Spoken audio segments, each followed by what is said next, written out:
السلام علیکم، welcome to novel زد لائبریری چینل۔ کیسے ہیں آپ سب؟ امید کرتی ہوں سب خیریت سے ہوں گے۔ آج آپ کے لیے بہت ہی اچھا سا ناول لے کر آئی ہوں، امید کرتی ہوں آپ کو یہ ناول پسند آئے گا۔ اس ناول کا نام ہے چوڑیاں اور اس کے رائٹر ہیں ملک گل شیر خان۔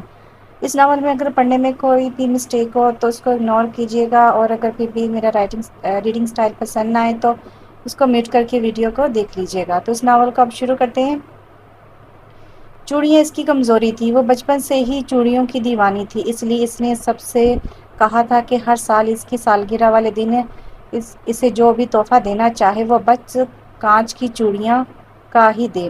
100 لوگوں کی تو الماریوں کپڑوں سے بھری ہوتی، مگر اس پاگل دوشیزہ کی الماری بلکہ کمرہ رنگ برنگی چوڑیوں سے بھرا تھا۔ بچپن سے لے کر آج تک اس نے جو بھی اپنے لیے لیا وہ بس چوڑیاں ہی لی۔ جب کوئی اس کے لیے چوڑیاں لاتا تو وہ دن اس کے لیے عید کا دن ہوتا۔ ہر کلر کی، ہر رنگ کی اس کے پاس چوڑیاں ہوتی، بلکہ یوں کہا جائے تو اس کو عشق تھا تو بس کانچ کی چوڑیوں سے۔ وہ خود بھی بہت خوبصورت اور نازک تھی۔ شیال ملک کو گھر میں ساری رونق، ساری خوشیاں بس شیال ملک کے ہی دم سے تھی، اور ہوتی بھی کیوں نہیں، وہ برسوں مانگی دعاؤں کا ثمر تھا۔ کتنے سال ملک ظفر اقبال کے ہاں اولاد نہیں تھی، وہ 100 زیارت کا صلہ تھی۔ پاکستان کے کونے کونے پر جہاں بزرگان کی زیارت تھی، وہاں جا کے انہوں نے اپنے لیے اولاد مانگی۔ آخر شادی کے 10 سال بعد اللہ تعالیٰ نے ان کو اولاد جیسی نعمت سے نواز دیا، اور انہوں نے صدقے خیرات کیے۔ شیال ملک بہت ہی ناز و نم سے پلی تھی، وہ بولتی تھی تو اس کے منہ سے پھول جھڑتے تھے۔ اس کی صورت ہی نہیں، اس کی آواز بھی بہت خوبصورت تھی۔ وہ کن کن خوبیوں کی مالک تھی یہ تو بتاتے ہوئے لوگوں کی زبان تک تھک جائے، مگر اس کی خوبیاں ختم نہ ہو۔ شیال ملک میں کوئی نخرہ نہیں تھا، کوئی ایٹیچیوڈ نہیں تھا، وہ بہت رحم دل تھی، ہر کسی کے ساتھ فرینک ہو جاتی جیسے وہ اسے برسوں سے جانتی ہو۔ گھر میں نوکروں کے ساتھ بھی بہت ادب سے بات کرتی تھی، بس ہر ایک کی جان تھی شیال ملک، اس لیے اگر گھر کے نوکر بھی اگر اس کے لیے کوئی معمولی سی بھی چوڑیاں لاتے تو وہ کھل اٹھتی تھی۔ مگر ایک ماہ سے اس کے ساتھ بہت ہی عجیب ہو رہا تھا۔ وہ روز جب صبح سویرے اٹھتی تو ایک گلاب کا پھول اور کانچ کی معمولی سی چوڑیاں اس کے کمرے میں موجود ہوتی۔ اس نے سب سے پوچھا، مگر ہر ایک نے لا علمی کا اظہار کیا۔ یہ ایک دن کی بات نہیں تھی، مگر یہ کون تھا، کس میں اتنی ہمت تھی جو روز اس اتنے بڑے بنگلے میں آئے، اور تو اور شیال کے کمرے میں کیسے کوئی آ سکتا ہے؟ کتنے ہی گارڈز باہر کھڑے ہوتے ہیں، کون ہے جو اپنی جان کی پرواہ کیے بغیر اس کے کمرے میں سیدھا چلا آتا ہے اور ایک گلاب کا پھول اور معمولی سی کانچ کی چوڑیاں رکھ جاتا ہے؟ حالانکہ اس کا کمرہ بھی اوپر تھا۔ آج اس نے بس یہ سوچ لیا تھا کہ آج یہ ساری رات جاگے گی اور اس دیوانے کو پکڑے گی جسے اپنی جان پیاری نہیں، بس اس کی چوڑیاں تھیں۔ مگر ابھی 10 ہی بجے تھے تو اس کی آنکھیں بند ہونے لگی تھیں۔ وہ اٹھی اور اس نے پانی کے ٹھنڈے چھینٹے مارے اور پہلے موبائل پر لگی رہی، پھر دوستوں سے باتیں کرتی رہی، پھر گیم کھیلنے لگی، مگر ابھی تک کوئی بھی نہیں آیا تھا۔ 12 بج گئے تھے، وہ تھک کے سو گئی۔ اس نے کمرے کی ساری کھڑکیاں بند کر دی تھیں۔ صبح جب آنکھ کھلی تو چوڑیوں کے ساتھ ایک کاغذ کا ٹکڑا بھی تھا، جس پر ایک سادہ سا مگر زبردست شعر تھا: کاش میں تیرے حسین ہاتھ کا کنگن ہوتا، کچھ تو نہیں تو یہی بے نام سا بندھن ہوتا۔ کاش میں تیرے حسین ہاتھ کا کنگن ہوتا۔ اس کے بعد نیچے لکھا تھا: مجھے کھوجنا مت، میں بے نام سا عاشق ہوں۔ شیال ملک وہ کاغذ کا ٹکڑا لے کر سیدھے پاپا کے کمرے میں گئی۔ دیکھے نا پاپا جانی، پھر سے کوئی ہمارے کمرے میں آیا اور ہم کو خط بھی لکھا ہے۔ شیال نے رونے والا منہ بنایا۔ ملک ظفر اقبال نے وہ کاغذ کا ٹکڑا اپنے لختی جگر اپنی شہزادی کے ہاتھ سے لیا اور اسے پڑھا، اور عذاب ناک لہجے میں چیختے ہوئے باہر نکلے: کس کی جرأت ہوئی ہے، کس کی موت آئی ہے، جو اتنی زیادہ گارڈز ہونے کے باوجود میری بیٹی کے کمرے میں گیا؟ وہ بار گارڈز پر چلا رہا تھا: نااہل ہو تم سب کے سب، کہاں جا کے مر گئے تھے؟ مفت کی روٹیاں ہی بس توڑتے ہو کیا؟ تم سب کے ہوتے ہوئے کون ہے جو میری بچی کے کمرے میں گیا؟ اگر میری بیٹی کو ذرا بھی کچھ ہوا تو میں تم سب کو زندہ دفن کر دوں گا۔ گارڈز کی اور نفرت بڑھا لوں، جتنے رکھ سکتے ہو رکھو، بنگلے کے چاروں طرف اپنے بندے چھوڑ دو، مجھے یہ بندہ ہر قیمت پر چاہیے، ہر قیمت پر، سمجھ گئے؟ ملک ظفر اپنے مینج پر برس رہا تھا: جس نے سب گارڈز کی گھر کی سب نوکروں کی بھاگ دوڑ سنبھال رکھی تھی۔ ایک ہی دن میں مینیجر نے 100 گارڈز اور بنگلے کے چاروں طرف تعینات کر دیے۔ گھر کے اندر کے نوکروں کو بھی الرٹ کر دیا گیا کہ آج رات نہ بنگلے کے باہر نہ بنگلے کے اندر کوئی نہیں سوئے گا۔ مجھے تو ہر حال میں وہ بندہ چاہیے جو اوپر کے پوشن میں بھی پہنچ جاتا ہے۔ شال ملک بہت ڈر سی گئی تھی، اگرچہ کہ وہ چوڑیوں کی دیوانی ہے، مگر یہ کون ہے جو چپکے سے اس کمرے میں آ جاتا تھا؟ ماما جانی، ہم کو بہت ڈر لگتا ہے۔ آج ہم اپنے کمرے میں نہیں سوئیں گے، ہم آپ کے کمرے میں سوئیں گے آج۔ اور میں صدقے میں قربان، میری جان، ہم ہیں نا میرے بچے، ڈرنے کی کوئی ضرورت نہیں ہے۔ پاپا جانی دیکھنا نہ آج رات میں اس بندے کو پکڑ لیں گے۔ شیال کے پاپا کمرے میں آئے۔ شیال اٹھ کر پاپا سے لپٹ گئی۔ پاپا جانی، ہم اپنے کمرے میں نہیں رہیں گے، ہم یہاں آپ کے کمرے میں سوئیں گے۔ میرے جگر کا ٹکڑا، جہاں میرے بچے کا دل کرے وہاں میرا بچہ سوئے۔ چلو آج آپ اپنی ماما کے ساتھ سو جائیں، میں دیکھتا ہوں کس کی ہمت ہے جو میرے بچے کے کمرے میں آتا ہے۔ آج میں آپ کے کمرے میں ہوں گا، دیکھنا پکڑ کر ایسی سزا دیں گے نہ کہ اس کی کئی نسلیں یاد رکھیں گے۔ نہیں پاپا جانی، وہ میرے لیے چوڑیاں بھی تو لاتے ہیں، آپ ان چور کو زیادہ سزا نہ دیجیے گا۔ اس کے پاپا اور ماما شیال کی معصومیت پر ہنسنے لگے۔ بہت ہی معصوم تھی شیال، وہ کسی کو دکھی نہیں دے سکتی تھی۔ اگر اس کے پاپا ماما گھر کے نوکروں سے بھی اونچی آواز میں بات کرتے تو شیال ملک کو بہت برا لگتا۔ گھر کے سارے نوکروں سے اس کی دوستی تھی، اسکول سے کالج اس کے ساتھ 10 گارڈز ہوتے۔ اس کے پاپا آج شیال ملک کے کمرے میں چلے گئے تھے۔ وہ شیال کا کمرہ دیکھ کر مسکرانے لگے۔ کمرہ تھا کہ یہاں چوڑی شاپ تھی، دنیا بھر کی کانچ کی چوڑیاں شیال کے پاس تھی۔ اسے نہ تو کوئی سونے کے کنگن چاہیے تھے نہ ہیرے کے، بس اسے تو صرف کانچ کی چوڑیاں چاہیے تھی۔ رات میں سب گارڈز الرٹ ہو گئے تھے، پورے بنگلے میں کیمرے فٹ تھے۔ وہ کون ہے، کیسا ہے، کہاں سے آتا ہے، یہ سب ان کیمروں میں آ جائے گا۔ ملک ظفر بھی ساری رات جاگتا رہا تاکہ شیال کے کمرے میں آنے والے کو رنگے ہاتھوں پکڑا جائے، مگر آدھی رات سے بھی زیادہ رات گزر گئی تھی، ابھی تک کوئی نہیں آیا تھا۔ ملک ظفر صبح ہونے تک جاگتا رہا، اپنی بچی کی سیفٹی وہ ہر حال میں چاہتا تھا۔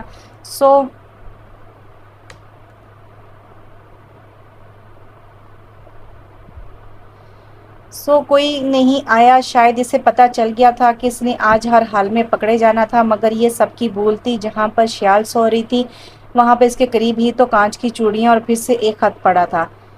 سبز رنگ کی کانچ کی چوڑیاں تھی۔ شیال کی ماما نے وہ خط کھولا تو سامنے پھر سے ایک شعر لکھا تھا، میں تیری محبت میں چوڑیاں لاتا ہوں، تو مجھے چور نہ سمجھا کرو۔ عجیب سا ہی یہ شعر تھا، مگر شعر کو گولی مارو، سب گارڈز الرٹ تھے، اندر باہر سب جاگ رہے تھے۔ یہ آیا تو کہاں سے آیا؟ ملک ظفر نے کیمرے میں بھی بہت دیکھا، مگر سب سے عجیب بات کہ ہر کونے پر کیمرے فٹ تھے، مگر ان کیمروں میں کچھ بھی نہیں آیا۔ پھر وہ کون تھا؟ کوئی چھلاوا تھا یا پھر کوئی جن ذات تھا؟ اگر انسان ہوتا تو کہیں سے بھی وہ بنگلے میں لگے چپے چپے پر کیمروں میں قید ہو جاتا۔ سب ہی بہت پریشان تھے، شیال ملک تو بہت ڈر سی گئی تھی۔ کسی کیمروں میں نہ آنے سے سب بہت ہی حیران اور پریشان تھے، آخر یہ کیسے ہو سکتا ہے؟ وہ جو کوئی بھی تھا 100-200 لوگوں کی نظروں سے اگر بچ بھی گیا تھا تو مگر اسے کسی نہ کسی تو کیمرے میں آنا چاہیے تھا۔ ملک ظفر نے ایک بار پھر سے اپنے مینیجر سے کہا کہ وہ سارے کیمرے ایک بار پھر سے چیک کرے اور باریک بینی سے کرے، بہت ہی دھیان سے دیکھے، وہ کہیں نہ کہیں تو آئے گا۔ مگر یہ ملک ظفر کی بھول تھی، وہ کہیں بھی نہیں آیا تھا۔ کون تھا اور وہ کیسے بچ گیا تھا؟ پوری کی پوری فوج موجود تھی اندر باہر، مگر وہ کسی کی نظر میں نہیں آیا۔ اب تو ملک بھی پریشان ہو گیا تھا، اگر سچ میں وہ کوئی جن ذات ہے تو پھر تو کوئی بھی اسے پکڑ نہیں سکتا، نہ ہی وہ کسی کیمرے میں آ سکتا تھا۔ اگر سچ میں وہ کوئی جن ذات ہوتا۔ ملک ظفر کو اب سچ میں شیال ملک کی فکر ہونے لگی تھی۔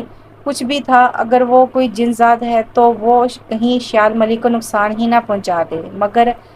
مگر ایسا ہوتا تو وہ کب کا کوئی نقصان پہنچا دیتا۔ مگر وہ صرف چوڑیاں ہی تو دینے آتا ہے، وہ بھی 1 ماہ سے، مگر پہلے کیوں نہیں شیال نے اس بات کا ذکر کیا؟ وہ تو سچ میں ہی بہت معصوم تھی، چوڑیوں کی دیوانی تھی، چوڑیوں کی خوشی میں وہ بھول ہی جاتی ہے۔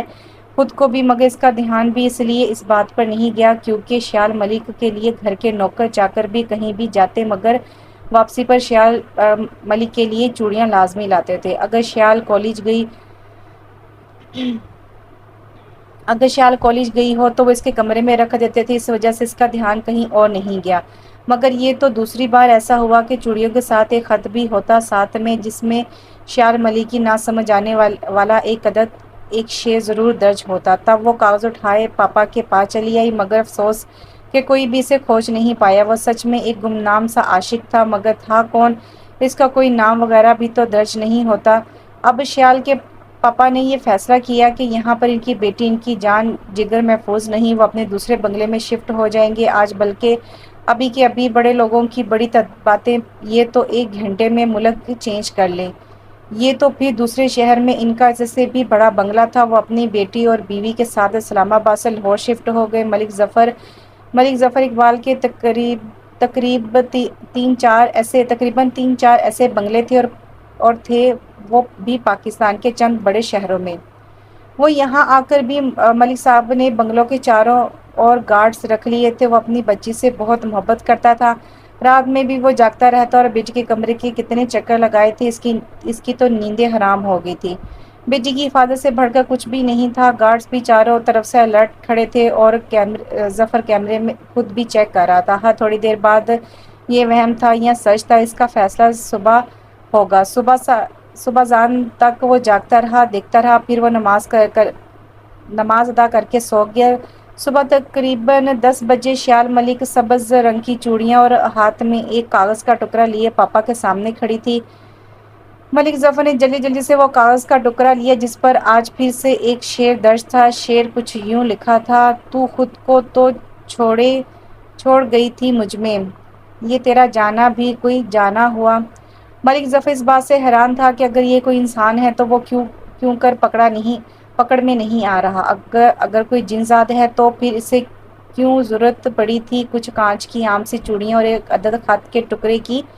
اگر سچ میں کوئی جن ہے تو پھر وہ شیال ملک کو تنگ بھی کر سکتا تھا۔ اگر وہ جن کوئی شیال ملک پر عاشق ہے تو پھر وہ شیال ملک کو اٹھا بھی لے جا سکتا تھا، مگر یہ تو کوئی عجیب ہی عاشق ہے جسے بس عام سی سبز رنگ کی چوڑیاں اور ایک عدد کاغذ کے ٹکڑے پر کوئی بہت عام سا شعر لکھ کر شیال ملک کے کمرے میں چھوڑ جاتا۔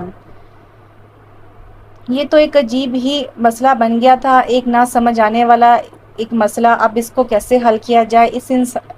اس انسان یا جن ذات کو اپنے حال پر چھوڑ دیا جائے، کیونکہ اس نے شیال ملک کو نقصان پہنچانے کی ضرورت محسوس نہیں کی، مگر ایسے بھی نہیں چھوڑا جا سکتا تھا۔ یہ سچ میں کوئی جن ہے، تبھی تو وہ دوسرے بنگلے میں بھی آ کر چوڑیاں دے سکتا ہے، تو وہ کچھ بھی کر سکتا ہے۔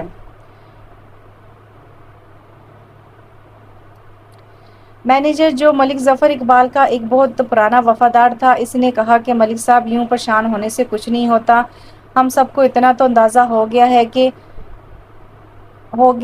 کہ وہ جو کوئی بھی ہے وہ ہماری بیٹی کو نقصان پہنچانے کی سوچے گا بھی نہیں۔ بس وہ جو کوئی بھی ہے بس چوڑیاں ہی تو دینے آتا ہے اور چوڑیاں دے کر واپس چلا جاتا ہے۔ اس نے کبھی شیال بٹیا سے کبھی بات نہیں کی اور نہ ہی کبھی سامنے آیا۔ بس وہ شیال بیٹی کی دیوانگی سے واقف ہے کہ شیال بیٹی کو چوڑیاں کس قدر اچھی لگتی ہیں، اس لیے جو کوئی بھی ہے بس چوڑیاں دینے آتا ہے اور چلا جاتا ہے۔ ملک صاحب، ایک نہ ایک دن وہ ضرور سامنے آئے گا، بس اب ہم انتظار ہی کر سکتے ہیں۔ وہ سب تو ٹھیک ہے گل خان، مگر ہم اس معاملے کی تہہ تک پہنچنا چاہتے ہیں۔ وہ جو کوئی بھی ہے سامنے تو آئے ایک بار، ملک ظفر نے گل خان سے کہا۔ فکر کی بات نہیں ملک صاحب، آپ نے دیکھا نہیں کہ شیال بیٹی نے بتایا کہ 1 ماہ ہو گیا ہے اس کے کمرے میں چوڑیاں اور پھول رکھتے ہوئے۔ اب وہ پھول کی جگہ پر ایک شعر لکھ کر چھوڑ جاتا ہے۔ یہی تو گل خان، یہی تو غلط بات ہے۔ اگر خالی چوڑیوں کی حد تک ہوتا تو صحیح تھا، مگر اس نے میری بچی کے جذبات سے ہی کھیلنا شروع کر دیا ہے۔ تم اچھی طرح جانتے ہو شیال تو اتنی معصوم ہے کہ اسے تو ایسی باتوں کی سمجھ تک نہیں آتی۔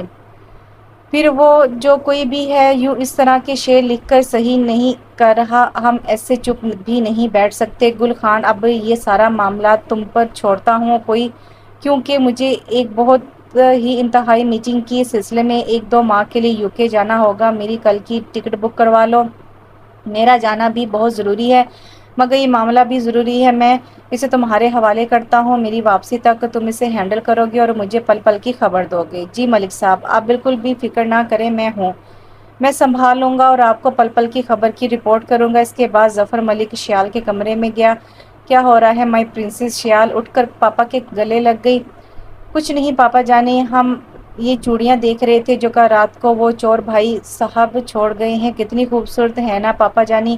شیال نے وہ چوڑیاں اٹھا کر پاپا کو دکھائی۔ ملک ظفر اپنی بیٹی کی معصومیت پر ہنسنے لگے اور شیال سے کہا، بیٹا تم کو اس چور بھائی صاحب سے ڈر نہیں لگتا؟ ظفر نے شیال کی طرف دیکھ کر کہا، نہیں پاپا جانی، پہلے 2 دن لگا تھا مگر اب نہیں۔ ماما جانی نے کہا ہے کہ وہ میرا بھائی ہے اور میرے لیے چوڑیاں لاتا ہے، مجھے اس سے بالکل بھی نہیں ڈرنا چاہیے۔ پاپا جانی، کیا سچ میں مجھے نہیں ڈرنا چاہیے؟ وہ تو اچھا ہے نا، میرے لیے روز چوڑیاں بھی لاتا ہے، پھر مجھے ڈرنا نہیں چاہیے؟ جی بالکل، میری شہزادی کیوں ڈرے گی بھلا، وہ تو بہت بہادر ہے اور بہادر بچے تھوڑی نہ ڈرتے ہیں۔ اگر سامنے بھی آ جائے تو ڈریے گا مت، بات کیجیے گا، وہ کون ہے، کہاں سے ہے، کیا چاہتا ہے؟ میں تو میٹنگ کے سلسلے میں جا رہا ہوں، آپ کو ڈر تو نہیں لگے گا نا؟ نہیں پاپا جانی، بالکل بھی نہیں لگے گا، میں تو ایک بہادر ہوں نا۔ آپ جائیں، اور میرے پاس ماما جانی بھی ہیں اور گل خان کاکا بھی تو ہیں، وہ رکھیں گے نا میرا خیال۔ ملک ظفر نے شیال کو سینے سے لگا لیا اور خوب جی بھر کر پیار کیا۔ وہ نہیں جانا چاہتا تھا مگر کیا کرتا، میٹنگ بھی بہت ہی ضروری تھی۔ پہلے جب ہوتی تو گل خان کو بھیج دیا کرتا تھا، یوں چھوٹی موٹی میٹنگ تو گل خان ہینڈل کر لیتا تھا، مگر یہ کوئی کروڑوں کی بزنس ڈیل تھی جو ملک ظفر کا جانا بہت ہی ضروری ہو گیا تھا، وہ بھی اس وقت جب اس کی بیٹی کو اس کی بہت ضرورت تھی۔ وہ سب کچھ گل خان کاکا کے حوالے کر کے صبح کی فلائٹ سے نکل گیا۔ شیال ملک کالج چلی گئی، گل خان کاکا خود شیال ملک کے ساتھ گئے تھے اور واپس بھی خود لے کر آئے تھے۔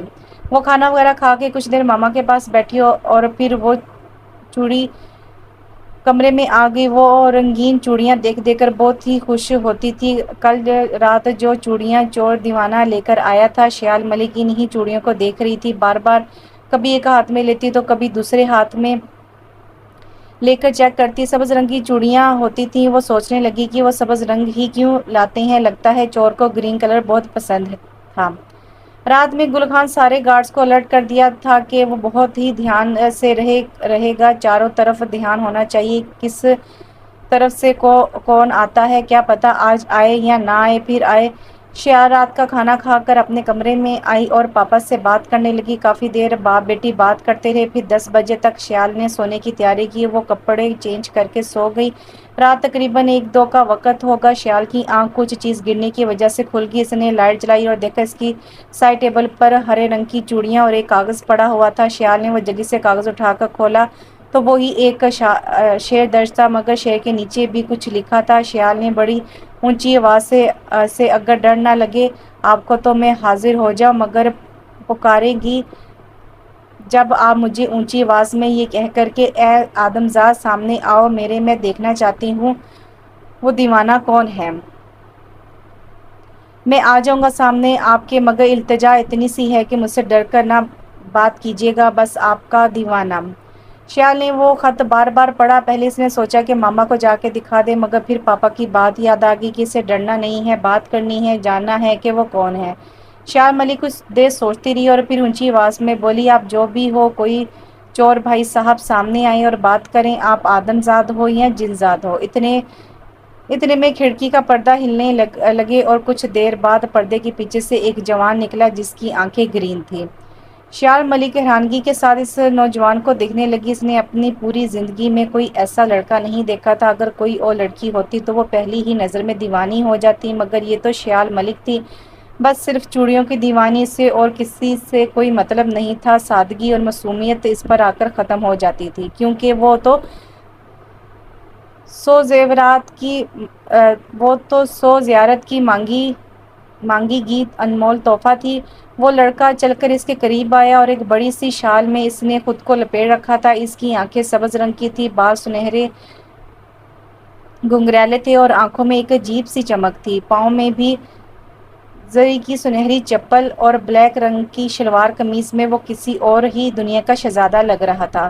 شیال ملک اب ڈری نہیں تھی، بلکہ کبھی سبز رنگ کی چوڑیوں کو دیکھتی، کبھی اس لڑکے کی آنکھوں کو۔ وہ پھر بولی، ہوں آپ ہم کو اب ہم کو سمجھ آیا آپ سبز رنگ کی ہی کیوں چوڑیاں لاتے ہیں، کیونکہ آپ کی آنکھیں سبز رنگ کی ہیں، اس لیے آپ چوڑیاں بھی گرین ہی لاتے ہیں۔ اچھا آپ کو پسند ہے؟ وہ لڑکا شیال کے پاس آیا۔ بہت بہت زیادہ پسند ہے، مگر چور صاحب بھائی آپ یہ چوڑیاں مجھے ایسے چوری چھپے کیوں کر دیتے ہیں؟ آپ سامنے سے بھی تو دے سکتے تھے نا، یوں اس طرح سے کیوں؟ ایسے تو پاپا آپ کو پکڑ کے سزا بھی دے سکتے ہیں، آپ سیدھے طریقے سے بھی تو ہم کو چوڑیاں لا کر دے سکتے ہیں۔ شیال ملک بہت ہی معصومیت سے بولی۔ اس پر وہ لڑکا ہنسنے لگا۔ آپ کے پاپا مجھے نہیں پکڑ سکتے ہیں، کبھی نہیں پکڑ سکتے مجھے۔ کیوں آپ کوئی جن ہو؟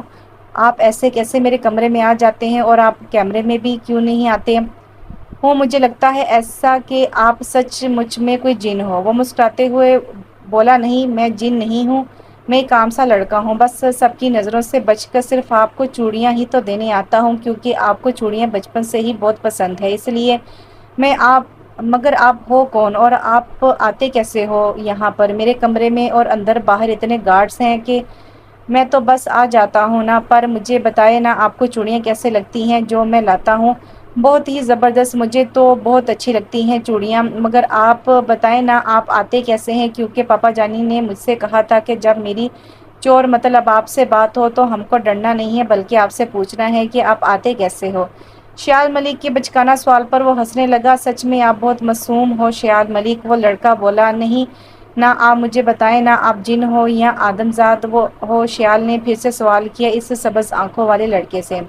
آپ کو کیا لگتا ہے میں جس ادب سے شیال ملک بات کر رہی ہے، آپ کو کیا لگتا ہے جس آدمی سے شیال ملک بات کر رہی ہے، اسی اداب سے بھی وہ گرین آنکھوں والا لڑکا شیال سے کر رہا تھا؟ وہ کوئی بری نیت سے شیال سے ملنے نہیں آیا تھا، بس شیال ملک چوڑیوں کی دیوانی تھی تو وہ لڑکا شیال ملک کا دیوانہ تھا۔ شیال ملک کچھ دیر سوچتی رہی اور پھر ایک دم سے بولی، آپ جن ہو کوئی؟ ہے نا، میں نے صحیح کہا نا؟ کیونکہ آپ ایسے کیسے آ سکتے ہو کیمروں سے بچ کر، گارڈ سے بچ کے؟ نہیں میں جن نہیں ہوں، میں آدمزاد ہوں، ایک انسان ہوں، اور اپنی جان کی پرواہ کیے بنا آپ کو صرف یہ چوڑیاں دینے آتا ہوں، کیونکہ جو مسکان آپ کے چہرے پر چوڑیاں لاتی ہیں اور کوئی چیز نہیں لا سکتی۔ آپ کو ڈر نہیں لگتا کیا؟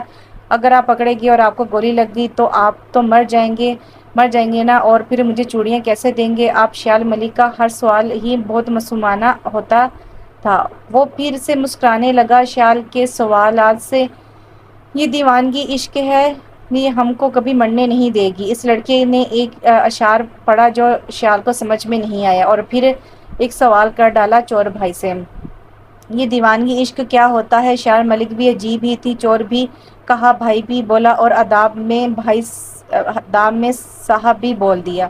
وہ گرین آنکھوں والا شیال کی اس معصومیت پر ہی تو مر مٹا تھا، اور اس نے پھر سے ایک شعر پڑھا، یہ سادگی، یہ حسن کیا کہنا، یہ مٹھاس لہجہ کیا کہنا، تیری ہر ادا بے نیاز کیا کہنا، تجھ میں بسی ہے جان میری۔ شیال ملک نے نہ سمجھنے والے انداز میں بولی، پتہ نہیں، مجھے سمجھ نہیں آتی آپ کس لہجے سے بات کرتے ہیں، پلیز آپ سادہ سی لینگویج میں بات کریں نا۔ آپ کون ہو، کہاں سے آئے ہو؟ وہ لڑکا بولا، آپ کو چوڑیاں کتنی زیادہ اچھی لگتی ہیں؟ مجھے تو بہت بہت بہت زیادہ پسند ہے۔ شیال ملک نے چوڑیاں پھر سے اٹھا لی تھی اپنے ہاتھوں میں۔ جی جس طرح سے آپ کو چوڑیاں پسند ہیں نا، اسی طرح مجھے آپ پسند ہو، آپ چوڑیوں کی دیوانی ہو اور میں آپ کا دیوانہ ہوں، میں آپ کو بہت پسند کرتا ہوں، اس لیے میں آپ کے لیے چوڑیاں لاتا ہوں۔ وہ تو ٹھیک ہے، پر آپ بتاؤ نا آپ آتے کیسے ہو؟ میں نے پاپا کو بتانا ہے، وہ مجھ سے پوچھیں گے۔ نہیں میں نہیں بتاؤں گا، وہ مجھ سے پوچھیں گے، میں نہیں بتاؤں گا، جب کہ آپ کو میرے سے ایک وعدہ کرنا پڑے گا۔ جب آپ وعدہ کریں گی میں آپ کو سچ سچ بتاؤں گا کہ میں کون ہوں، کیسے آتا ہوں۔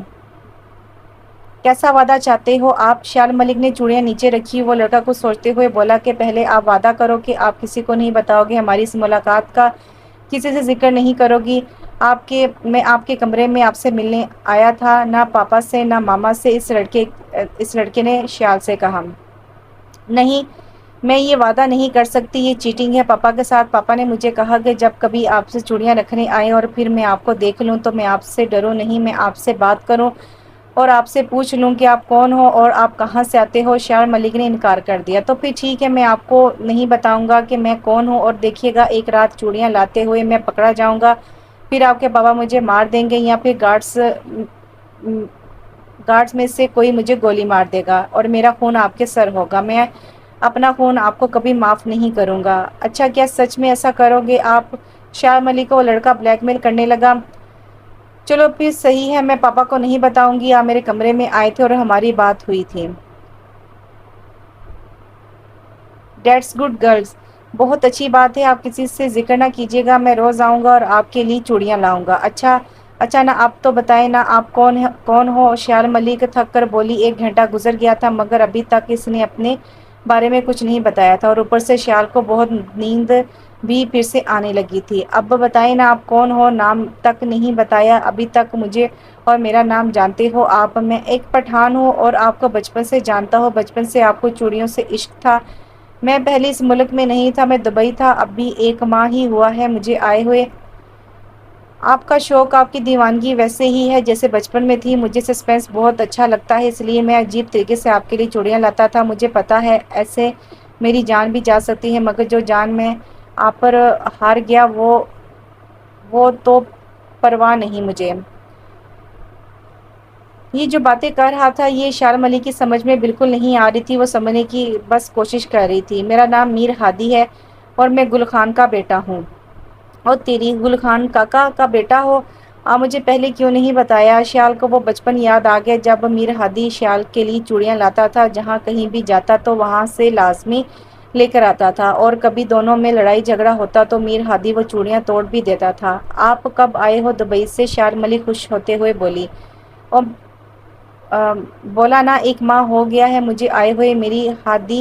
میر ہادی پٹھانوں کی زبان میں بولا۔ مجھے کچھ یہ گرین آنکھیں یاد تو آئی تھی مگر دیکھے نا ہم آپ کو پہچان نہیں پائے۔ مگر ہادی آپ تو کھل کر بھی سامنے آ سکتے تھے نا، تو پھر یہ چوری چھپے کیوں؟ آپ نے ہم سب کو بہت پریشان کیا۔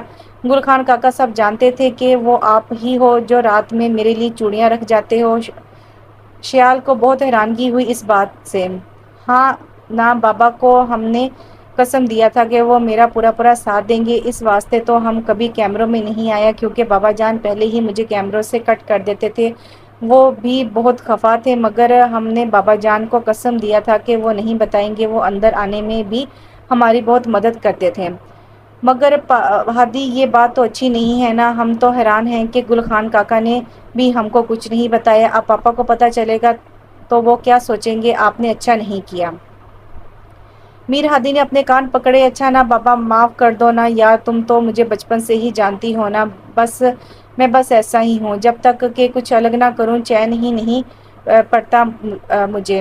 اچھا اب میں چلتا ہوں۔ ہادی دروازے سے باہر جانے لگا تو شیال نے ایسے پکارا، کیا کر رہے ہو؟ جہاں سے آئے ہو وہیں سے واپس جاؤ نا۔ ہادی نے مڑ کر دیکھا شیال کو اور پھر مسکرا کر بولا، اب اس کی ضرورت نہیں، 1 ماہ سے کھڑکی سے آ رہا ہوں، بس وہی کافی ہے۔ اس کے بعد دروازے سے غائب ہو گیا۔ شیال ملک نے ایک نظر ان سبز رنگ کی چوڑیوں کی طرف دیکھا جو ابھی تک اس کے ہاتھ میں پکڑی تھیں۔ شیال ملک نے ایک نظر ان سبز چوڑیوں کی طرف دیکھا جو ابھی تک اس کے ہاتھ میں پکڑی تھیں۔ اس نے چوڑیاں ہاتھ سے رکھی اور پھر لیٹ کر ہادی کے بارے میں سوچنے لگی۔ ہادی تو بچپن سے ہی ایسا تھا، کوئی نہ کوئی سسپینس تو اس کے دماغ میں چلتا رہتا تھا، وہ بچپن سے ہی عجیب و غریب حرکتیں کرتا تھا۔ بس ہادی کے بارے میں سوچتے سوچتے کب اس کی نیند آ گئی اسے پتہ ہی نہ چلا۔ صبح جب وہ جاگی تو وہ بھاگ کر اپنی ماما کے پاس گئی اور رات والا سارا واقعہ اپنی ماما کو سنا دیا۔ حرف بہ حرف اس کی ماما سن کر مسکرانے لگی۔ مجھے پتا ہے سب بیٹا، گل خان کاکا نے سب مجھے اور تمہارے پاپا کو جانے سے پہلے بتا دیا تھا اور میں نے بھی خوب اس کے کان کھینچے ہیں۔ اس نے بھی خود بتایا تھا، وہ تمہارے کمرے میں بھی اجازت لے کر گیا تھا ہم سے، بس پہلے ظاہر نہیں کیا اور بعد میں گل خان کاکا کے ساتھ آ کر معافی مانگی اور تم کو بتانے سے بھی منع کر دیا تھا۔ ماما آپ بھی میر ہادی سے ملی ہوئی تھی؟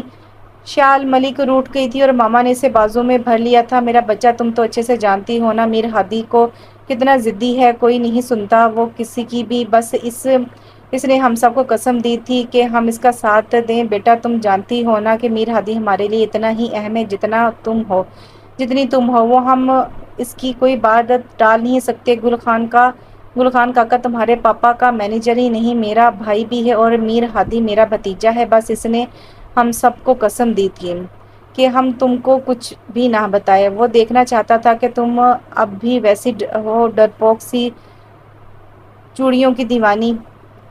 شیال ماما کے گلے لگ گئی۔ ماما آپ نے مجھے پہلے کیوں نہ بتایا، کب سے پتا تھا آپ کو؟ شیال اٹھنے والے انداز میں بولی، میری جان مجھے تو کاکا جان نے پہلے دن سے ہی بتا دیا تھا کہ میرو کچھ کرنے والا ہے۔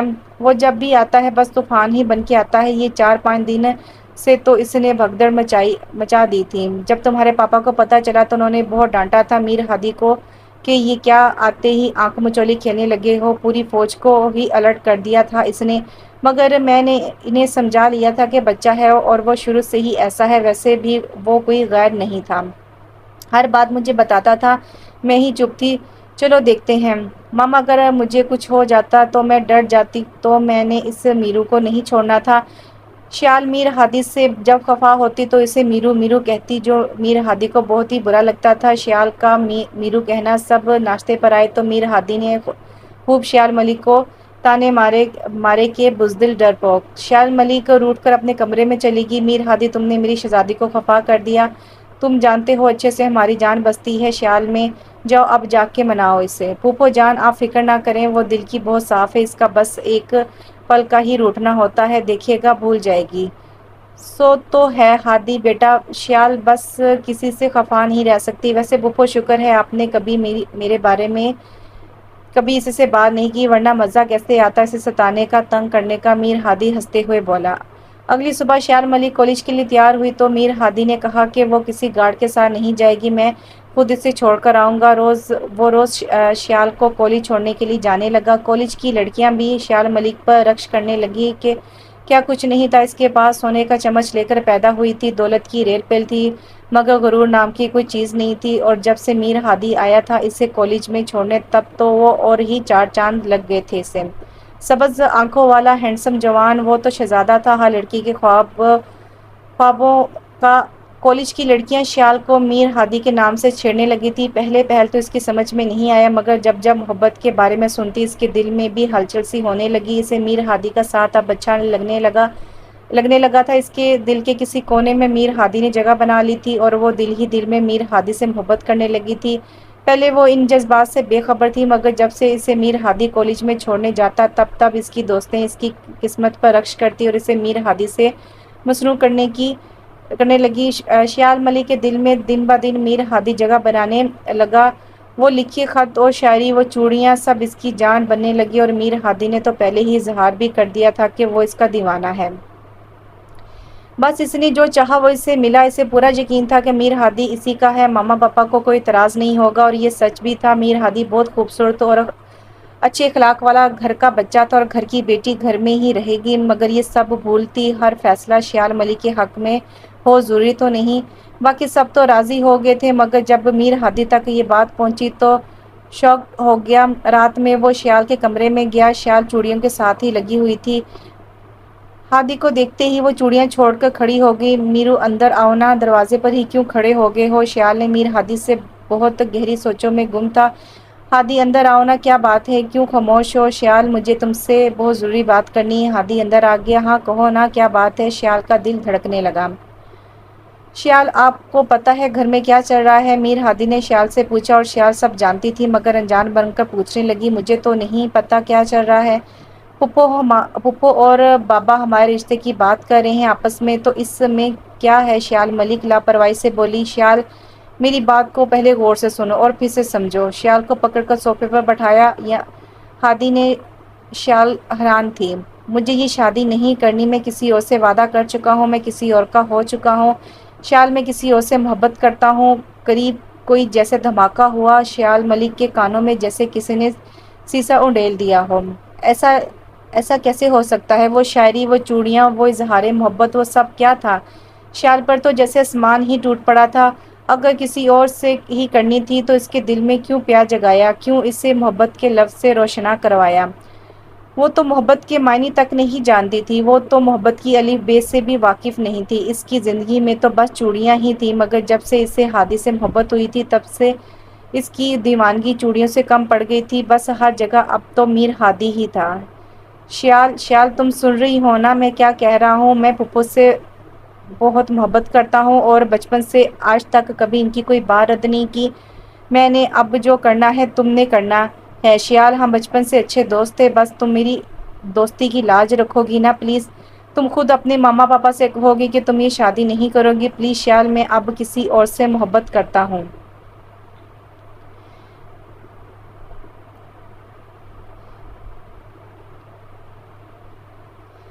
شیال کا دل چاہ رہا تھا کہ وہ چیخ کر اسے بتائے کہ وہ جو چوری چھپے آتے تھے، اظہار محبت کی تھی، وہ اشعار سناتے تھے، وہ کیا تھا؟ میرے دل کو محبت سے آشنا کرا دیا اور آپ کہتے ہو کہ محبت کسی اور سے ہے؟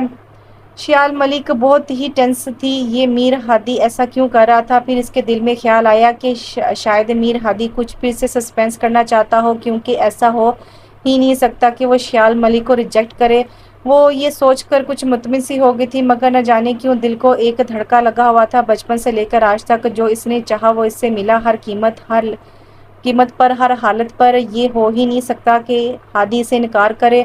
اور میں کیوں ماما سے یہ بولوں کہ مجھے میرو پسند نہیں ہے؟ میرو نے تو میری دل کی دنیا بات کی ہے، میرو ہی نے تو مجھے اپنی محبت سے آشنا کرایا۔ میں کیوں کر پیچھے ہٹوں؟ جب بات آگے چلی گئی تو میں انکار ہی نہیں کروں گی۔ اب جو کرنا مسٹر میر ہادی گل خان نے کرنا ہے۔ شیال ملک جو بہت ہی سادہ سی تھی، اب خود غرض بن کر سوچنے لگی تھی۔ رات کو پھر میر ہادی اس کے پاس آیا۔ شیال، جو میں نے تم کو بولا ہے وہ تم کرو گی نا پلیز؟ دیکھو میری زندگی کا سوال ہے، مجھے بابا جان بہت ہی زیادہ فورس کر رہے ہیں۔ اس نے شیال کے چوڑیوں سے بھرے ہاتھ تھام لیے، ریڈ کلر کی چوڑیاں اس کی مہندی والے ہاتھوں پر بہت جچ رہی تھی۔ شیال کے دل میں عجیب سی ہلچل ہونے لگی، اس کا دل چاہا کہ یہ وقت یہیں ٹھہر جائے، بس رک جائے یہ لمحہ۔ بولو نا شیال، تم پھپھو جان سے بات کرو گی نا؟ جی کریں گے ہم، مگر آپ نے بتایا نہیں وہ کون ہے، کہاں ملی ہے؟ ہاں سوری، کرن نام ہے اس کا، میرے دوست دبئی میں تھی، میرے ساتھ دبئی میں تھی، ہم بہت زیادہ ساتھ رہے ہیں ہمارا، اور بہت زیادہ ساتھ رہا ہے ہمارا، اور ہم بہت ہی زیادہ محبت کرتے ہیں ایک دوسرے سے۔ میں نہیں رہ سکتا کرن کے بنا۔ شیال پلیز تم سنبھال لینا نا، مجھے پتا ہے جو پھپھو چاہے گی وہی بابا جان کریں گے، اور میں جو چاہوں گی وہی ماما جان کرے گی۔ شیال دل میں سوچتے ہوئے بولی۔ اس کے بعد اس موضوع پر پھر دونوں میں کبھی کوئی بات نہیں ہوئی۔ شیال کے پاپا بھی واپس آ گئے تھے اور کچھ بیمار سے رہنے لگے تھے، بس انہوں نے یہ فیصلہ کیا کہ شیال اپنی پڑھائی شادی کے بعد بھی جاری رکھ سکتی ہے، لہٰذا انہوں نے شیال کو بلایا اور کہا کہ ہادی اپنے گھر کا بچہ ہے، ہم اپنی بیٹی کو اپنی نظروں سے دور نہیں کر سکتے، اس لیے ہم سب نے مل کر فیصلہ کیا ہے کہ ہم تمہاری اور ہادی کی شادی کر دیتے ہیں۔ بیٹا آپ کا کیا فیصلہ ہے؟ شیال ملک کے پاپا نے شیال سے پوچھا۔ گل خان اور ہادی بھی کھڑے تھے۔ میر ہادی کو اس کے بابا گل خان نے واسطہ دے کر اسے شادی کے لیے راضی کیا تھا، اور اس لیے میر ہادی نے سب کچھ شیال پر چھوڑ دیا تھا۔ ہادی کو پتا تھا کہ جو شیال ملک کا فیصلہ ہوگا وہی پھپھا اور پھوپھی کا فیصلہ ہوگا۔ اگر شیال نے انکار کر دیا تو وہ کچھ نہیں کر سکتے تھے، اور ویسے بھی شیال ملک کو تو میر ہادی نے سب کچھ بتا دیا تھا اپنے بارے میں کہ وہ تو بابا کو انکار نہیں کر سکتا۔ بابا جان پھپھو سے بہت محبت کرتی تھی اور وہ پھپھو کی کوئی بھی بات ٹال نہیں سکتے تھے۔ سب بس شیال ملک کے جواب کا انتظار کر رہے تھے۔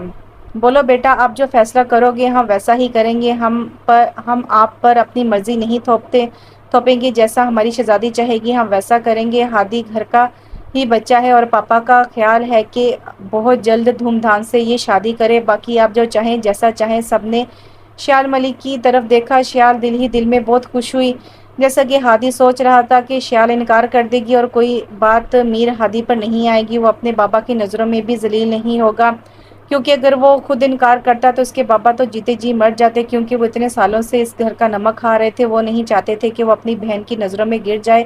یہ سارا کچھ شیال کی ماما کا فیصلہ تھا۔ بولو نا بیٹا، آپ ہمارے اس فیصلے سے خوش ہو نا؟ ملک ظفر نے شیال ملک کے قریب آتے ہوئے کہا۔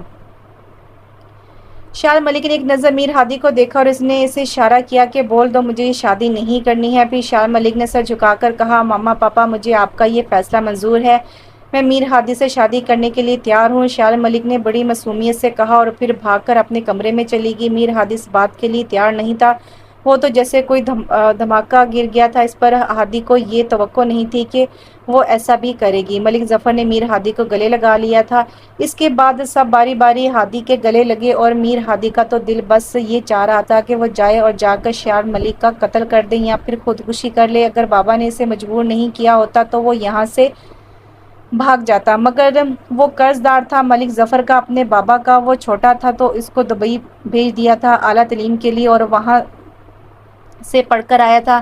اسے پیسے کی کوئی کمی نہیں دی تھی انہوں نے، اور اب وہ سب کچھ اپنی بیٹی اور ہادی کے نام کرنا چاہتے تھے۔ یہ بنگلے، یہ فیکٹریز ان دونوں کا تھا سب کچھ، مگر میر ہادی اپنا دل دے بیٹھا تھا کرن کو۔ وہ کسی بھی قیمت پر کرن کو کھونا نہیں چاہتا تھا۔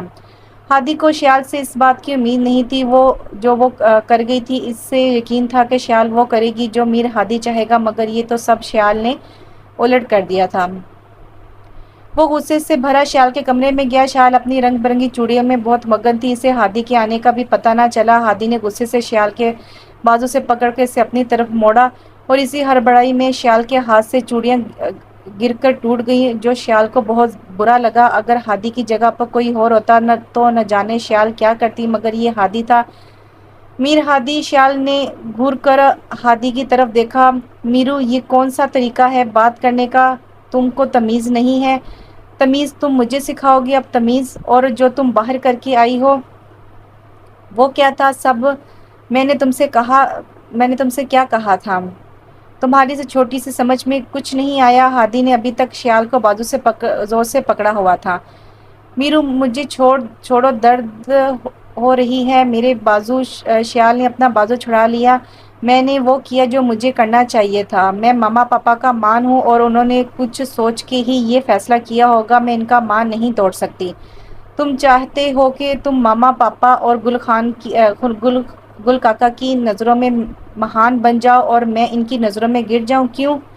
تم اتنی معصوم نہیں ہو ملک شیال جتنی بننے کی کوشش کرتی ہو۔ تم وہ نہیں ہو جو میں سمجھتا آیا تھا۔ چلو دیکھتے ہیں، یہ شادی تو میں کسی بھی صورت نہیں کروں گا۔ نو نیور، کبھی۔ میر ہادی غصے سے باہر نکل گیا۔ دیکھتے ہیں کیسے نہیں کرتے۔ شیال دل ہی دل میں مسکرانے لگی۔ اس کے بعد دونوں میں کوئی بات نہیں ہوئی۔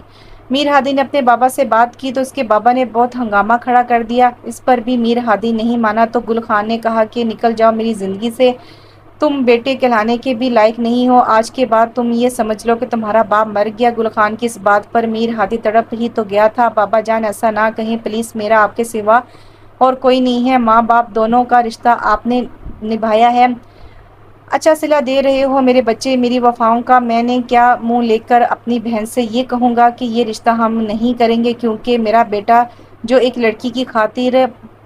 لڑکی کی خاطر اپنی محبتیں، اپنے رشتے، خونی رشتے داؤ پر لگا رہا ہے۔ ساری زندگی میں نے اپنی بہن کا نمک کھایا ہے۔ یہی تو بابا جان، یہی بات تو میں آپ کو سمجھانے کی کوشش کر رہا ہوں۔ ساری زندگی آپ نے اپنی بہن کی غلامی کی ہے، اب آپ چاہتے ہیں کہ میں ساری زندگی اس کی بیٹی کی غلامی کروں، ہمیشہ جھک کر رہوں، وہ جیسے چوڑیوں کے علاوہ اور کوئی دنیا کی خبر نہیں ہے۔ جاؤ، چلے جاؤ، دور ہو جا میری نظروں سے۔ آج تو پڑھ لکھ کر جوان ہو گیا ہے نا، مگر یہ بات مت بھولو ہادی کہ میں نے ساری زندگی اسی پیسے سے تمہاری کفالت کی ہے، اور میں نے محنت کی ہے، غلامی نہیں کی ہے، حق حلال کمایا ہے۔ اگر مجھے نوکری تو کرنی ہی تھی، کیا ہوا جو میں نے بہن کے گھر پر نوکری کر لی؟ تو کیا ہوا جو میں نے تمہاری ماں کے مرنے کے بعد دوسری شادی نہیں کی، اپنی جوانی ساری تجھ پہ لوٹا دی؟ میری بہن نے تو بہت اچھا کہا تھا کہ ہادی کو میں سنبھال لوں گی، پال لوں گی، آپ اپنا گھر بسا لے۔ نہیں، مگر نہیں، میں نے تیرے لیے نہیں کی شادی، تجھے اچھا کھلایا پلایا، سب کچھ کیا۔ آج تو ایک لڑکی کی خاطر بھول جائے گا باپ کے رشتے کو، پھپھو کے رشتے کو؟ ٹھیک ہے میر ہادی، تم کو آخری فیصلہ کرنا ہوگا، دونوں رشتوں میں سے تجھے ایک رشتے کا انتخاب کرنا ہوگا، یا وہ لڑکی یا باپ۔ گل خان کے اس فیصلے پر میر ہادی کو بہت مجبور کر دیا تھا۔ آخر اس نے دل پر پتھر رکھ کر دونوں میں سے شیال کے حق میں فیصلہ کیا۔ وہ ہار گیا تھا اپنی محبت اور جیت گئی شیال کی محبت۔ غربت ہار گئی امیری کے بازار میں۔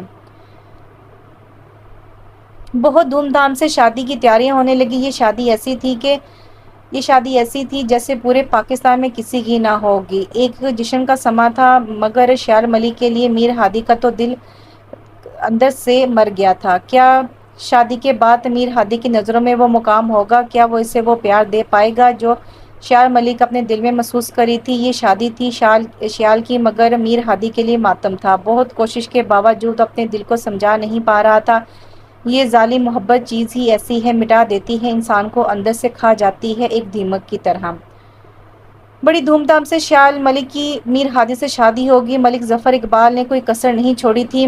شادی میں اپنی 2 فیکٹریاں، ایک میر ہادی اور ایک شیال کے نام کر دی۔ بڑے شہروں میں جو 2 سب سے بڑے بنگلے تھے وہ بھی شیال کے نام کر دیے تھے۔ کہتے ہیں نا کہ انسان اپنی اولاد کو دنیا کی ہر نعمت دے سکتا ہے مگر وہ نصیب نہیں دے سکتا۔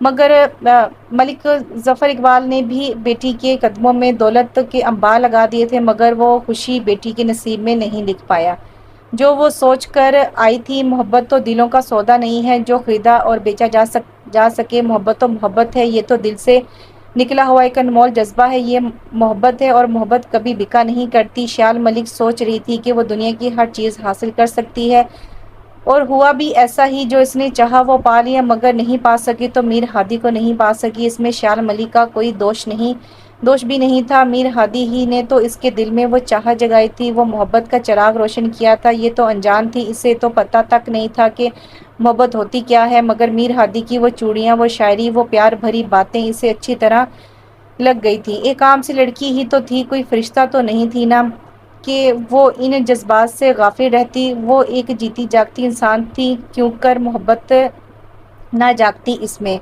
وہ ساری رات میر ہادی کا انتظار کرتی رہی مگر میر ہادی کو نہیں آنا تھا تو وہ نہیں آیا۔ اس نے جا کے کرن سے نکاح کر لیا۔ پوری رات بیت گئی مگر ہادی نے ایک فون تک نہیں کیا۔ سب سمجھ رہے تھے کہ میر ہادی اپنے کمرے میں ہیں، ان کو کیوں کر پتہ چلتا کیوں نہ کہ میر ہادی نے پوری رسمیں نبھائی تھی۔ وہ کب کمرے سے نکل کر کرن کے پاس پہنچ گیا، کسی کو کچھ پتہ نہ لگنے دیا، بس شیال ملک انتظار کرتی رہ گئی۔ یہ عجیب بات ہوئی، صبح سب کے اٹھنے سے پہلے میر ہادی اپنے کمرے میں لوٹ آیا تھا۔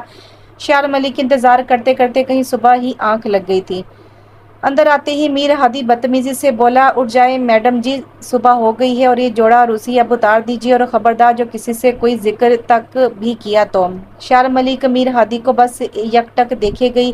کیا یہ وہی میر ہادی تھا جس نے سب سے پہلے اپنی محبت کا اظہار کیا تھا؟ شیال ملک کے دل میں وہ جذبات جگائے تھے، ورنہ تو شیال ملک کو لڑکوں کی کوئی کمی نہ تھی، مگر آج تک نہ تو اس نے کسی کو نظر بھر کے دیکھا تھا اور نہ ہی کوئی اس قسم کی کوئی چاہت جاگی تھی۔ اور ایک بات اور سنو، میں نے کرن سے نکاح کر لیا ہے اور میں رات بھر اس کے ساتھ تھا، وہ بیوی ہے اب میری۔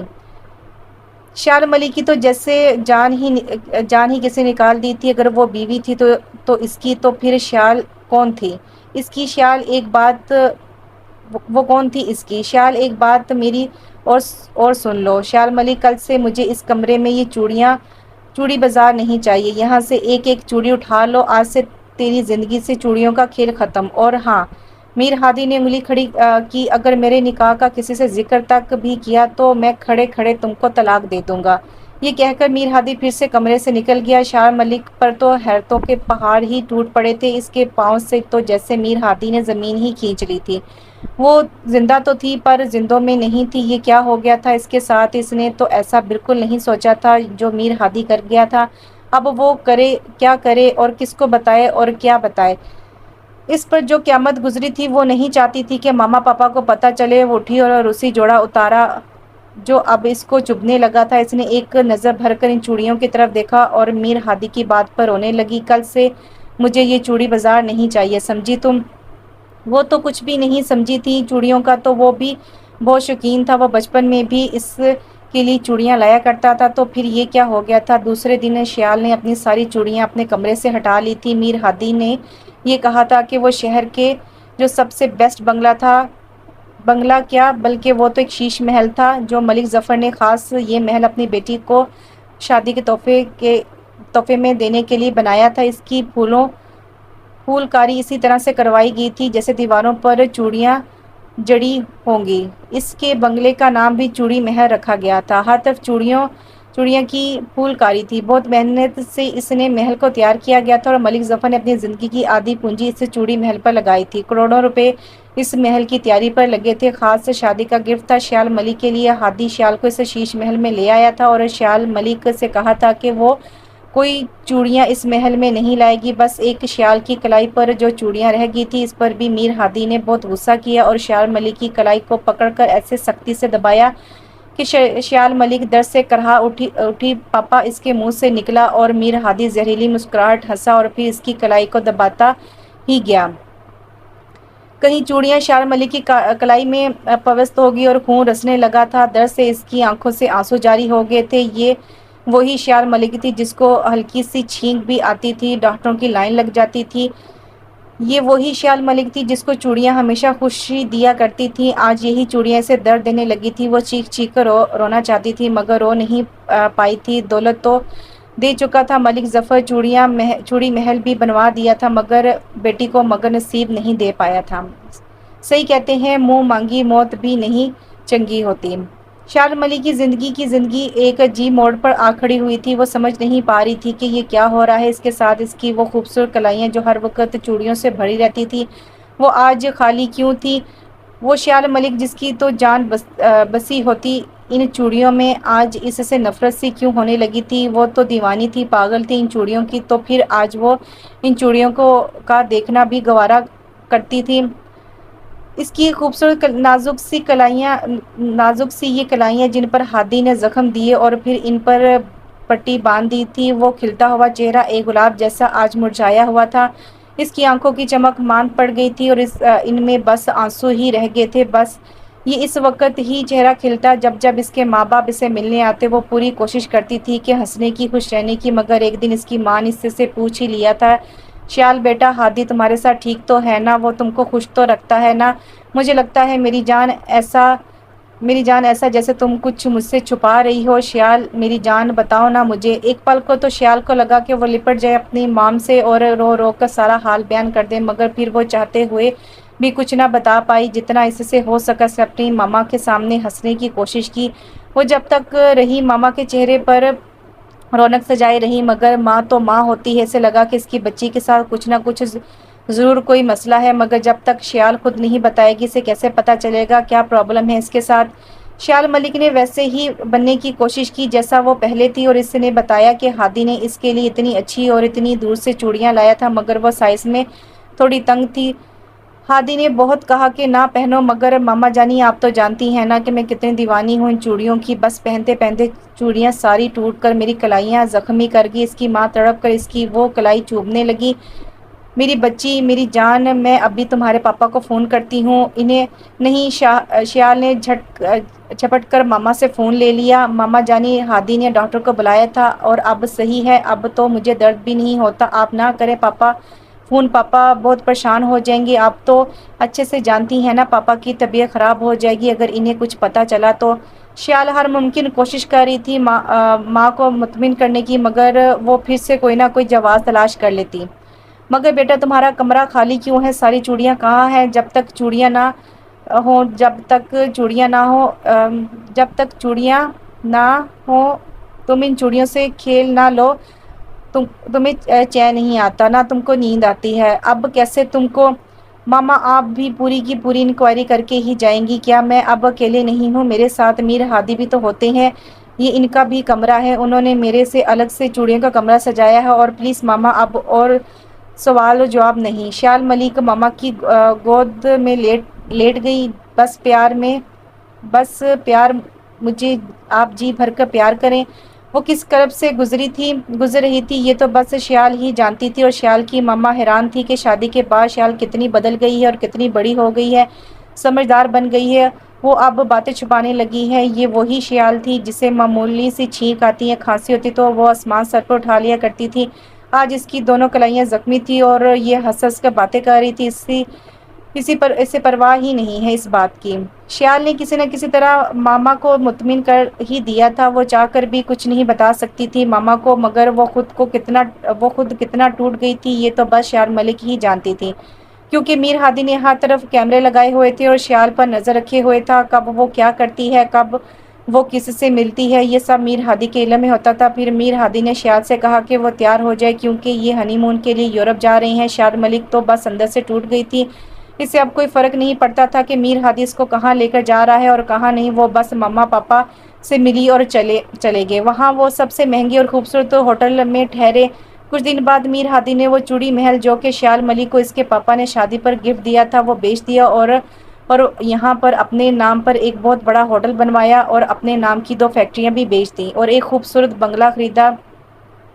شیال تو بس جیسے جیسے میر ہادی بولتا وہ ویسے ہی کرتی جاتی۔ آج وہ شیال کو اپنے بنگلے میں لے کر آیا تھا اور شیال سے کہا کہ شیال تمہارے لیے یہاں پر اس نیو بنگلے میں بہت بڑا سرپرائز ہے، آج میں تم کو حیران کرنے والا ہوں۔ وہ کچھ نہ بولی، بس یک ٹک ہادی کو دیکھنے لگی۔ جب سے شادی ہوئی ہے میری تو خود زندگی ایک سرپرائز بن گئی ہے اور ہادی تو ہر روز ایک نیا ہی زخم دیتا تھا۔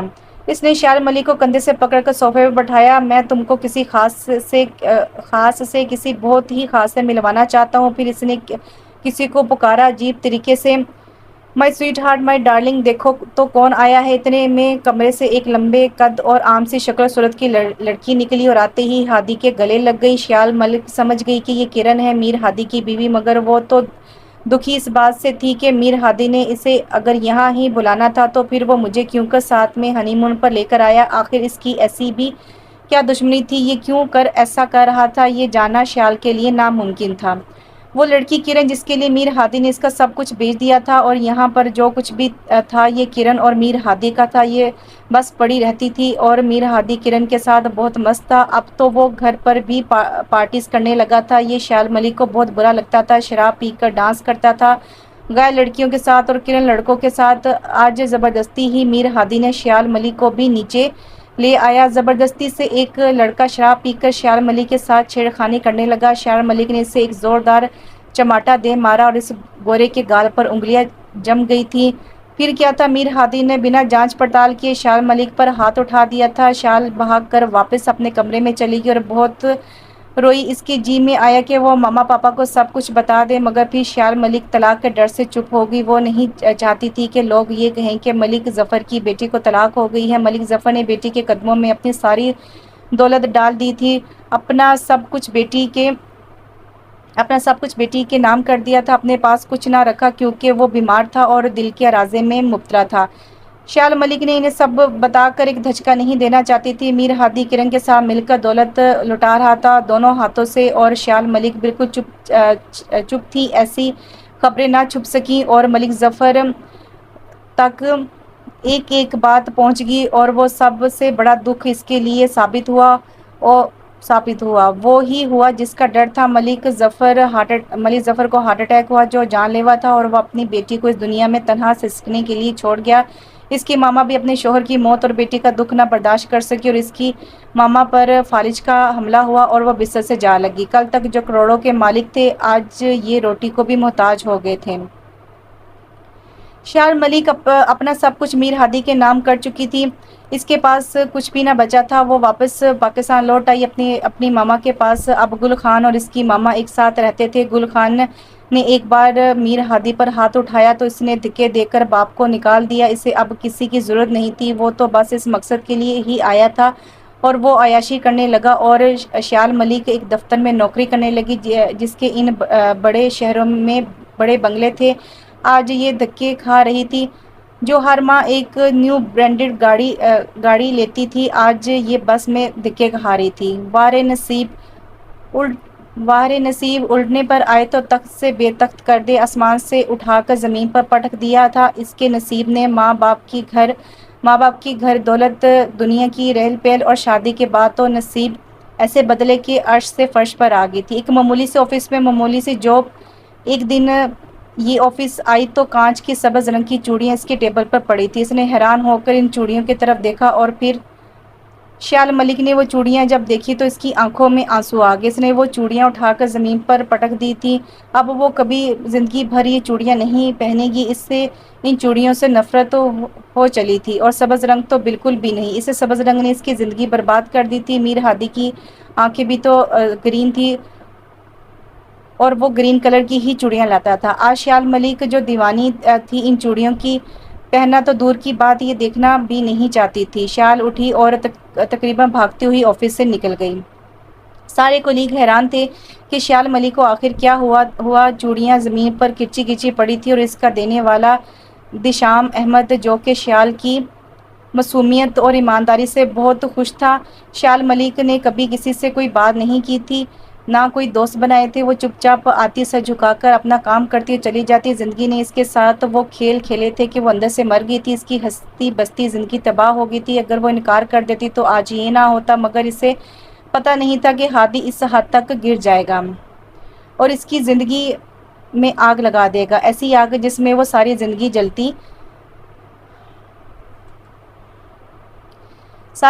جلتی رہے گی۔ آج اس آفس کا باس جس نے اسے سبز رنگ کی چوڑیاں دی تھی، ایک دفعہ وہ مارکیٹ گیا تھا تو وہاں پر اس نے شیال کو دیکھا تھا۔ وہ کانچ کی سبز رنگ کی چوڑیوں کو بہت غور سے دیکھ رہی تھی۔ اس کے باس دشام احمد نے وہ کرب نہیں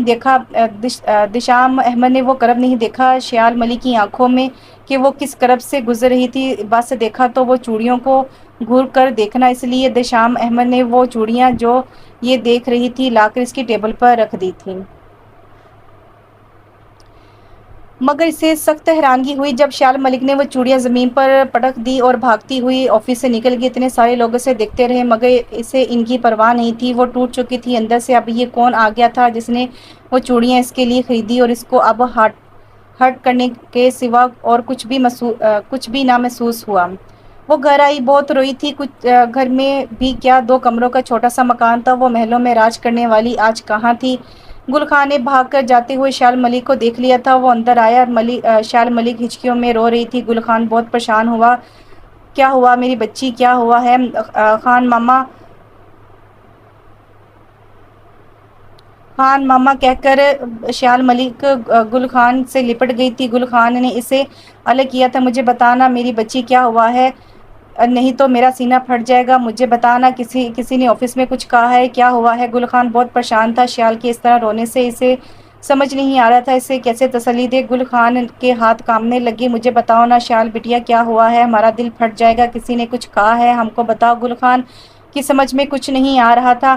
شیال ملک نے گل خان کی طبیعت بگڑتی دیکھی تو جلدی جلدی سے خود کو سنبھالا اور بھاگ کر پانی لائی۔ گل خان ماما، بس پاپا کی بہت یاد آ رہی تھی آج، میں پاپا کو بہت مس کر رہی ہوں۔ شیال روتے ہوئے بولی، ایسا کچھ نہیں ہوا ماما، آپ نہ پریشان ہو۔ کس پھرتی سے اس نے خود کو سمیٹ لیا تھا اور اب تو گل خان ہی اس کا واحد سہارا تھا۔ ماں کی دیکھ بھال اب گل خان ہی کرتا تھا۔ اس کے پاس بھی پچھتاوے کے سوا کچھ نہیں تھا۔ اگر وہ زبردستی نہ کرتا میر ہادی پر تو آج اس کی بہن اور بھانجی کو یہ دن دیکھنے نہ پڑتے۔ روڈ پر لا کھڑا کیا تھا میر ہادی نے ان کو۔ گل خان خود کچھ بھی کرنے کے قابل نہیں تھا، اس لیے شیال ملک جس نے دنیا نہیں دیکھی تھی، بسوں میں کیسے دھکے کھاتے ہیں، آفس میں کیسے خوار ہوتے ہیں، اسے کچھ بھی سمجھ نہ آیا۔ بس وہ دھکے کھانے اس کے مقدر میں تھے۔ میر ہادی کو اس کی زندگی میں آنا تھا اور اس کی پھولوں جیسی زندگی کو تباہ کرنا تھا۔ مگر اب یہ دشام احمد کیوں اس کی زندگی میں آنے کی کوشش کر رہا تھا؟ شیال ملک کے ماموں سے ملا اور اس کو بتایا کہ میں نے مارکیٹ میں اسے بہت پسندیدہ انداز میں چوڑیوں کو دیکھتے ہوئے پایا۔ مگر شیال ملک نے ایسا کیا، میں معافی مانگنے آیا ہوں کہ میں جان سکتا ہوں کہ مس شیال ملک نے نفرت سے کیوں چوڑیاں توڑ ڈالی تھیں۔ تب گل خان نے دشام کو سارا قصہ سنایا۔ گل خان کاکا کی آنکھیں آنسو سے بھر گئی تھی۔ اس بچی کے ساتھ میرے بیٹے نے بہت ظلم کیا۔ اگر میں نے اپنے بیٹے کو نہیں مجبور کیا ہوتا تو آج میری بچی زندگی جی رہی ہوتی محلوں والی۔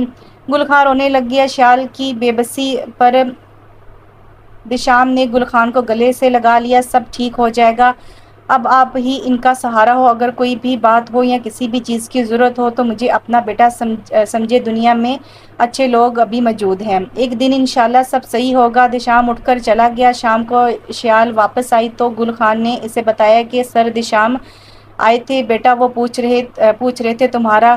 گل ماموں، کہیں آپ نے انہیں سب بتا تو نہیں دیا نا؟ ہاں میری بچی، میں نے کچھ بھی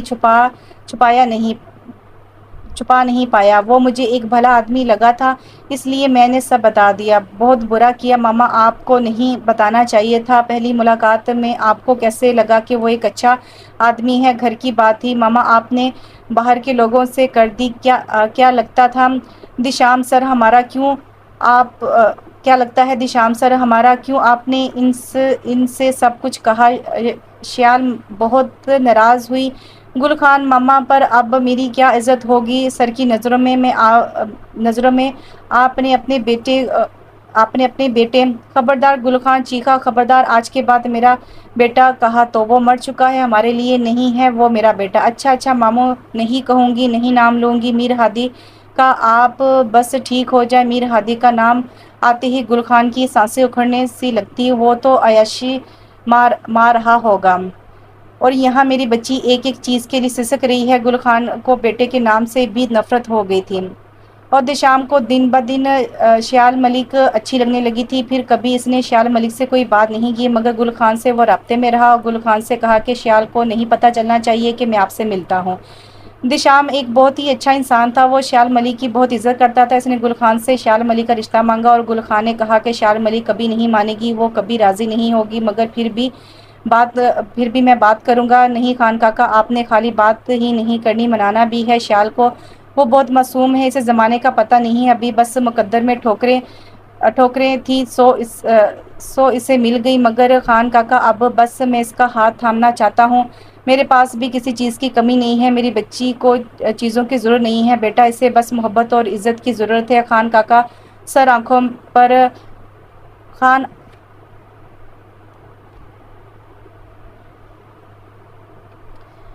کاکا سر آنکھوں پر میں اسے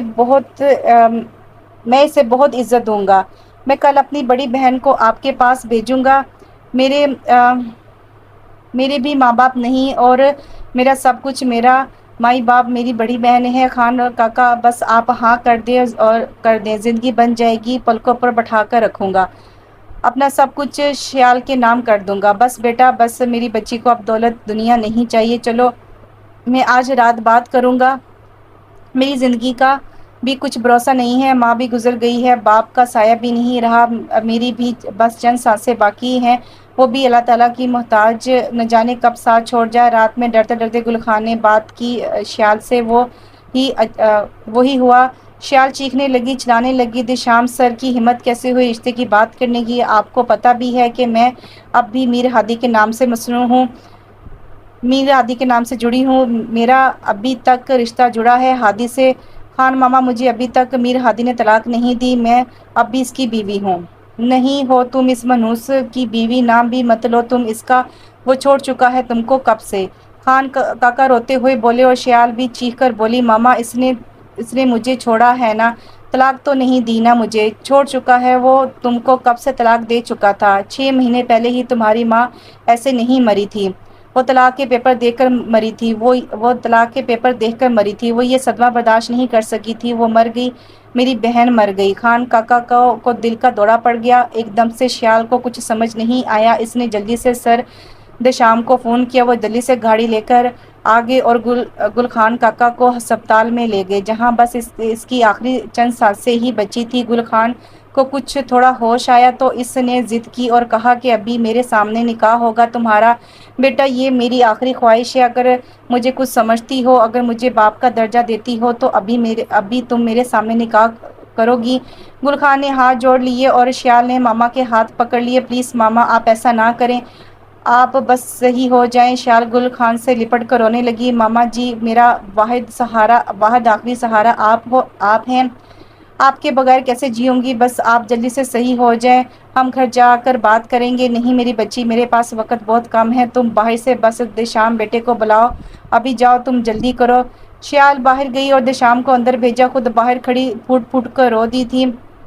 کچھ دیر میں ہسپتال میں اس کی بڑی بہن کچھ دوست مولوی کو لے کر آ گئے، شیال کا نہ چاہتے ہوئے بھی نکاح دشام سے ہو گیا۔ گل خان کاکا نے شیال کا ہاتھ دشام کے ہاتھ میں دیتے ہوئے آخری الفاظ کہے کہ میری بچی کا بہت خیال رکھنا، اس کے ساتھ ہی شیال کا آخری سہارا بھی گیا، گل خان کاکا بھی دنیا سے چلا گیا۔ شیال ملک پر ایک قیامت تھی جو ٹوٹ پڑی تھی، وہ چیخ چیخ کر خان ماما کو بلا رہی تھی، مجھے کیوں اکیلا کر دیا، مجھے ساتھ لے جاتے، مجھے بھی بابا کے پاس ماما کے پاس لے جاتے، خان کاکا میں مر جاؤں گی، اکیلی میں مر جاؤں گی، میں نہیں جی سکوں گی۔ شیال ملک گر کر بے ہوش ہو گئی تھی، پھر اسے دوسرے دن ہوش آیا، اسے خان کاکا کا آخری دیدار بھی نصیب نہیں ہوا، وارے نصیب سونے کی قلم سے لکھے گئے تھے، مگر کتنی بد نصیب تھی شیال ملک، اس کے پاس کچھ بھی نہیں بچا تھا، بس یہ نیو رشتے تھے، انجان اپنے تو سارے کھو گئے تھے۔ دشام کی بہن سلمہ بہت ہی اچھی تھی، اس نے جی جان سے شیال کا خیال رکھا، حالانکہ اس کے